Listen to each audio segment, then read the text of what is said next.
اور پھر ہندوستان کے آخری شہنشاہ بہادر شاہ ظفر کو میکنن میکنزی بحری جہاز میں بٹھا دیا گیا۔ یہ جہاز 17 اکتوبر 1858 کو رنگون پہنچ گیا۔ شاہی خاندان کے 35 مرد اور خواتین بھی تاجدار ہند کے ساتھ تھیں۔ کیپٹن نیلسن ڈیوس رنگون کا انچارج تھا۔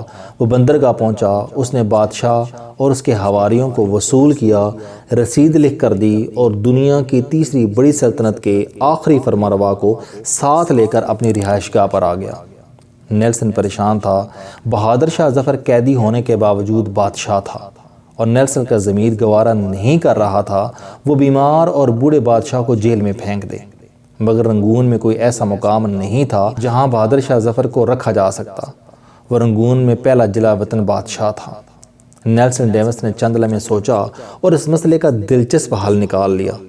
نیلسن نے اپنے گھر کا گیراج خالی کرایا اور تاجدار ہند، ضلع سبحانی اور تیموری لوہوں کے آخری چشم و چراغ کو اپنے گیراج میں قید کر لیا۔ بہادر شاہ ظفر 17 اکتوبر 1858 کو اس گیراج میں پہنچا اور 7 نومبر 1862 تک 4 سال وہاں رہا۔ بہادر شاہ ظفر نے اپنی مشہور زمانہ غزل "لگتا نہیں ہے دل میرا اجڑے دیار میں، کس کی بنی ہے عالم میں، اور کتنا بد نصیب ہے ظفر دفن کے لیے، 2 گز زمین بھی نہ ملی کوئے یار میں"، اسی گیراج میں لکھی تھی۔ یہ آج 7 نومبر کا خون کا دن تھا اور سن 1862۔ بد نصیب بادشاہ کی خادمہ نے شدید پریشانی میں کیپٹن نیلسن ڈیوس کے دروازے پر دستک دی۔ اندر سے اردلی نے برمی زبان میں اس بدتمیزی کی وجہ پوچھی۔ خادمہ نے ٹوٹی پھوٹی برمی میں جواب دیا، "ضلع سبحانی کا سانس اکھڑ رہا ہے"۔ اردلی نے جواب دیا، "صاحب کتے کو کنگھی کر رہے ہیں، میں انہیں ڈسٹرب نہیں کر سکتا"۔ خادمہ نے اونچی آواز میں رونا شروع کر دیا۔ اردلی اسے چپ کرانے لگا مگر آواز نیلسن تک پہنچ گئی۔ وہ غصے میں باہر نکلا۔ خادمہ نے نیلسن کو دیکھا تو وہ اس کے پاؤں میں گر گئی۔ وہ مرتے ہوئے بادشاہ کے لیے گیراج کی کھڑکی کھلوانا چاہتی تھی۔ بادشاہ موت سے پہلے آزاد اور کھلی ہوا کا ایک گھونٹ بھرنا چاہتا تھا۔ نیلسن نے اپنا پسٹن اٹھایا، گارڈز کو ساتھ لیا، گیراج میں داخل ہو گیا۔ بادشاہ کی آخری آرامگاہ کے اندر بو، موت کا سکوت اور اندھیرا تھا۔ اردلی لیمپ لے کر بادشاہ کے سرہانے کھڑا ہو گیا۔ نیلسن آگے بڑھا۔ بادشاہ کا کمبل آدھا بستر پر تھا اور آدھا فرش پر۔ اس کا ننگا سر تکیے پر تھا لیکن گردن ڈھلکی ہوئی تھی۔ آنکھوں کے ڈھیلے پپوٹوں کی حدوں سے باہر ابل رہے تھے۔ گردن کی رگیں پھولی ہوئی تھیں اور خشک زرد ہونٹوں پر مکھیاں بنبنا رہی تھیں۔ نیلسن نے زندگی میں ہزاروں چہرے دیکھے تھے لیکن اس نے کسی چہرے پر اتنی بے چارگی، اتنی غریب الوطنی نہیں دیکھی تھی۔ وہ کسی بادشاہ کا چہرہ نہیں تھا، وہ دنیا کے سب سے بڑے بھکاری کا چہرہ تھا، اور اس چہرے پر ایک آزاد سانس، جی ہاں صرف ایک آزاد سانس کی اپیل تحریر تھی، اور یہ اپیل پرانے کنویں کی دیوار سے لپٹی کائی کی طرح ہر دیکھنے والے آنکھ کو اپنی گرفت میں لے لیتی تھی۔ کیپٹن نیلسن نے بادشاہ کی گردن پر ہاتھ رکھا۔ زندگی کے قافلے کو رگوں کے جنگل سے گزرے ہوئے مدت ہو چکی تھی۔ ہندوستان کا آخری بادشاہ زندگی کی حد عبور کر چکا تھا۔ نیلسن نے لواحقین کو بلانے کا حکم دیا۔ لواحقین تھے ہی کتنے، ایک شہزادہ جوان بخت اور دوسرا اس کا استاد حافظ محمد ابراہیم دہلوی، وہ دونوں آئے۔ انہوں نے بادشاہ کو غسل دیا، کفن پہنایا اور جیسے تیسے بادشاہ کی نماز جنازہ پڑھی۔ قبر کا مرحلہ آیا تو پورے رنگون شہر میں آخری تاجدار ہند کے لیے 2 گز زمین دستیاب نہیں تھی۔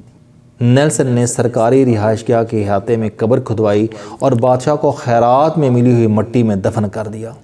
قبر پر پانی کا چھڑکاؤ ہو رہا تھا، گلاب کی پتیاں بکھیری جا رہی تھیں تو استاد حافظ ابراہیم دہلوی کے خزاں رسیدہ ذہن میں 30 ستمبر 1837 کے وہ مناظر دوڑنے بھاگنے لگے جب دلی کے لال قلعے میں 62 برس کے بہادر شاہ ظفر کو تاج پہنایا گیا۔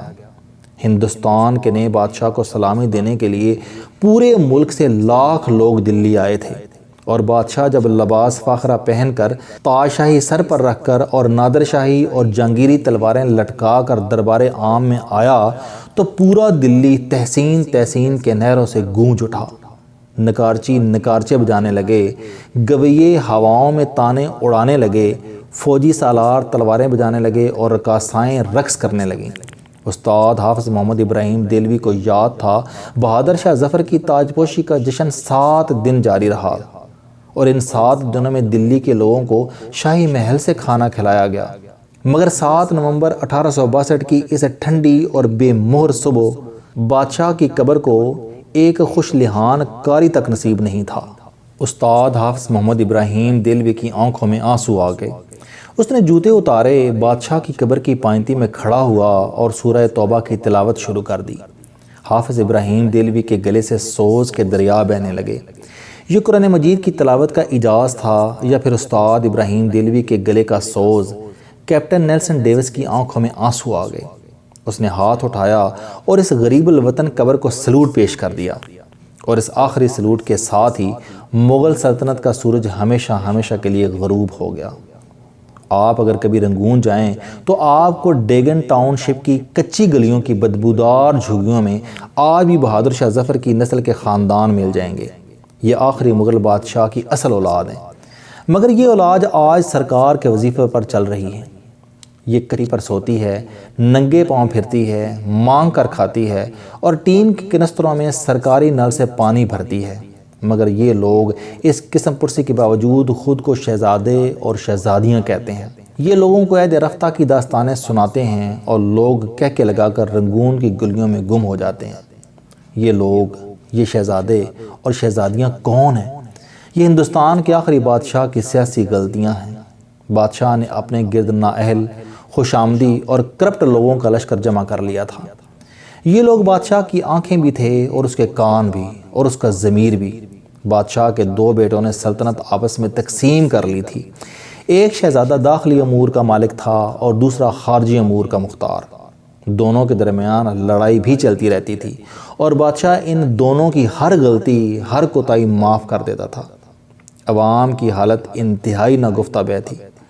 مہنگائی آسمان کو چھو رہی تھی، خوراک منڈیوں سے کٹائی کے موسم میں غائب ہو جاتی تھی۔ سوداگر منہ مانگی قیمت پر لوگوں کو گندم، گڑ اور ترکاری بیچتے تھے۔ ٹیکسوں میں روز اضافہ ہوتا تھا۔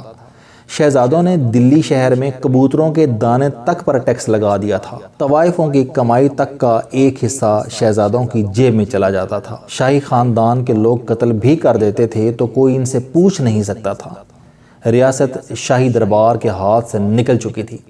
نواب، صوبیدار، امیر اور سلطان آزاد ہو چکے تھے اور یہ مغل سلطنت کو ماننے تک سے انکاری تھے۔ فوج تلوار کی نوک پر بادشاہ سے جو چاہتی تھی منوا لیتی تھی۔ عوام بادشاہ اور اس کے خاندان سے بیزار ہو چکے تھے۔ یہ گلیوں اور بازاروں میں بادشاہ کو ننگی گالیاں دیتے تھے اور کوتوال چپ چاپ ان کے قریب سے گزر جاتے تھے۔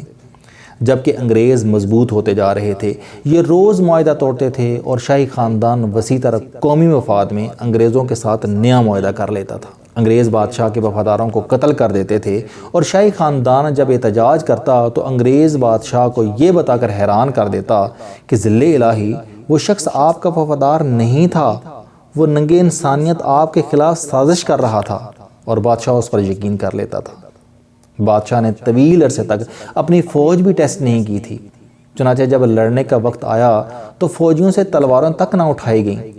ان حالات میں جب آزادی کی جنگ شروع ہوئی اور بادشاہ گرتا پڑتا شاہی ہاتھی پر چڑھا تو عوام نے لا تعلق رہنے کا اعلان کر دیا۔ لوگ کہتے تھے کہ ہمارے لیے بہادر شاہ ظفر یا الیگزینڈر وکٹوریہ دونوں برابر ہیں۔ مجاہدین جذبے سے لبریز تھے لیکن ان کے پاس قیادت نہیں تھی۔ بادشاہ ڈبل مائنڈڈ تھا، یہ انگریز سے لڑنا بھی چاہتا تھا اور اپنی مدت شاہی بھی پوری کرنا چاہتا تھا۔ چنانچہ اس جنگ کا وہی نتیجہ نکلا جو ڈبل مائنڈڈ ہو کر لڑی جانے والی جنگوں کا نکلتا ہے۔ شاہی خاندان کو دلی میں ذبح کر دیا گیا جبکہ بادشاہ جلا وطن ہو گیا۔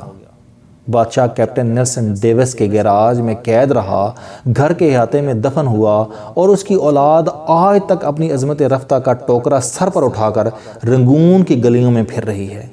یہ لوگ شہر میں پھرتے ہیں تو ان کے چہروں پر صاف لکھا ہوتا ہے، جو بادشاہ اپنی سلطنت، اپنے مینڈیٹ کی حفاظت نہیں کرتے، جو عوام کا اعتماد کھو بیٹھتے ہیں، ان کی اولادیں اسی طرح گلیوں میں خوار ہوتی ہیں۔ یہ عبرت کا کشکول بن کر اسی طرح تاریخ کے چوک میں بھیک مانگتی ہیں، لیکن ہمارے حکمرانوں کو یہ حقیقت سمجھ نہیں آتی۔ یہ خود کو بہادر شاہ ظفر سے بڑا بادشاہ سمجھتے ہیں۔ السلام علیکم دوستو، علم دوستی چینل بنانے کا مقصد موٹیویشنل اور زندگی بدل دینے والی کہانیاں آپ تک پہنچانا ہے۔ مجھے خوشی ہے کہ آپ کو یہ ویڈیوز بہت پسند آ رہی ہیں۔ کوئی بھی شخص جو مایوسیوں میں گھرا ہو، یا کوئی بھی طالب علم جو اپنی زندگی مثبت انداز سے گزارنا چاہتا ہے، اس کے لیے یہ چینل علم دوستی لائف چینجنگ ثابت ہوگا۔ میرا دعویٰ ہے کہ کوئی بھی شخص اگر اس چینل کی ویڈیوز دیکھ اور سن لے گا تو اس کی زندگی بدل جائے گی۔ اگر آپ کو یہ چینل پسند آئے تو اسے سبسکرائب کرنا نہ بھولیں تاکہ ہر نئی آنے والی ویڈیو آپ تک پہنچ سکے۔ اس ویڈیو کو دوسروں تک ضرور پہنچائیں کیونکہ یہ صدقہ جاریہ ہے۔ آپ کا بہت شکریہ۔